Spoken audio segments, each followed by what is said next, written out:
love New Jersey. I really do.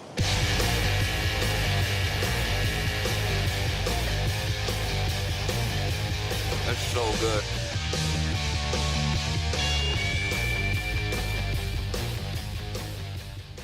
You know, and do we do that thing, if you could have one food for the rest of your life, if that could somehow be a pork roll, egg, and cheese sandwich, I would be thrilled with that.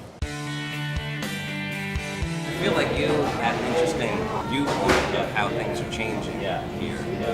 From, say, the 90s, which is just my time based on my age, up through now. Every time I come back here, it's like, whoa, this is crazy. No, I know. And we've been, like I said, we've been here 6 years, and I said to somebody the other day, I feel like every time I unlock the door, I'm like, where am I? Yeah. Because I remember the first time I got dropped off at a Sunday matinee at the Stone Pony. Yeah. And like, I look at it now, I look back now, I can't believe my mom dropped off an 11-year-old kid at a punk show in a town that was an absolute war zone. Yeah. It's like, I remember walking in, and I was at the merch table, and I wanted to buy this demo tape. And I'm like, how much is this? Guy's like, $4. And I was like, shh. He's like, well, what do you got? And I take out my long chain wallet, and I take out my chain wallet, and I'm like, I got 10 cents. And he grabs it and he goes, don't tell anybody. And he gave me a demo tape, and I was like, that's the coolest thing I ever, the dude in the band. Right. And I was like, hooked. Yeah. This is why every Sunday, I don't care who plays, I'm here every Sunday. This is where I want to be. Yeah.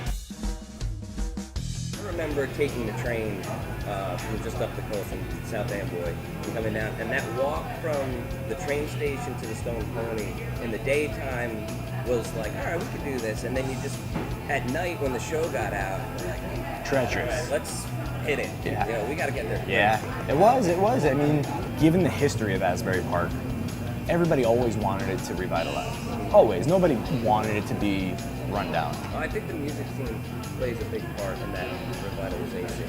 And things like punk rock bowling. Absolutely. Every year, it's such a destination for you. Absolutely. You know, it's like, Asbury's been on the minds of touring bands forever. Like, they've all known how cool it was. Yeah.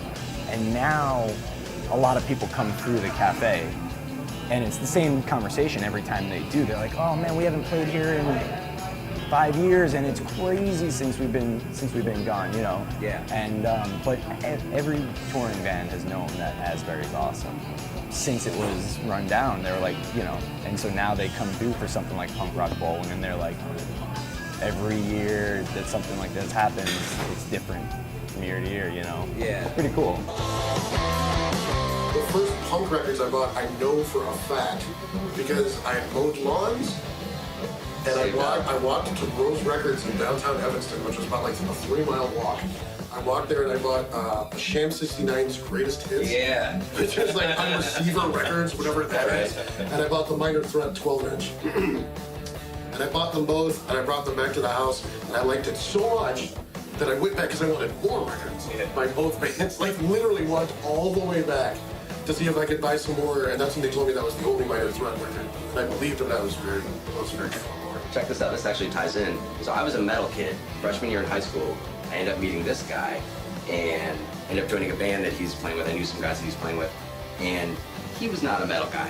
And he was not super impressed with me being this metal guy that's gonna be in his band. So he shows up at my locker with a bunch of records, and then top one is Someone Got Their Head Kicked In, the BYO Records comp. And he's like, just listen to this stuff for a while, then you'll get an idea of what we're trying to do. You know? I actually, and you know, looking back at it, that was probably the first DIY punk record I bought.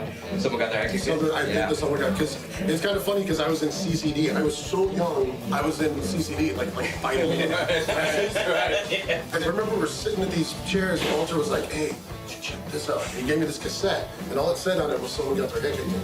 I didn't know it was the name of a comp. For all I knew, it was a band called Someone Got Their Head Kicked In. But they did all these things. Because, you know, up until that, it's like, I love Bowie. Right. You know, and like Bowie, you know, I love the Beatles. Yeah. And, you know, like, you get the White Album, that could be a comp. You don't know. So, like, I literally, for a while, was like, man, this band, Someone Got Their Head Kicked In. I remember the BYO, the Split series that they would do. Yeah. Those are pretty huge. That was like a must-have. Whenever a new one came out, I remember. The crazy one for us, which is like the shot heard around the world, was when Leatherface. Hot Water Leatherface. Oh, yeah. Because all of us that loved Leatherface, you just thought that was gone. I mean, at that point, nobody even knew anything about what had happened. You know what I mean? It's like, they put out classic records and then just disappeared. Yeah. And then just gone. And then all of a sudden they were back. Like all of a sudden, like. But I felt like we found them. And Hot Water were our friends, but I swear Yeah. we like heard about that happening like 3 months before it came out. Yeah. It was like, what the f? Leatherface is like, what the f? They knew something that's good, you know? Yeah, it's wild. And we talked a bunch of this at the time of the Stearns about doing one of those, like, and we just, you know, just being not the most prolific band in the world, we So just we're never really. Swinging Utters or something? I think it was Swinging Utters, maybe. Like we It's talked. the There were a band that couple of talked to different us and ideas. love. That were Yeah. like kind of homie. But we just never got our act together on it. That's the story about it. One of the list of records we did not. There's a much bigger list of records we haven't done than records we've done. That's for sure.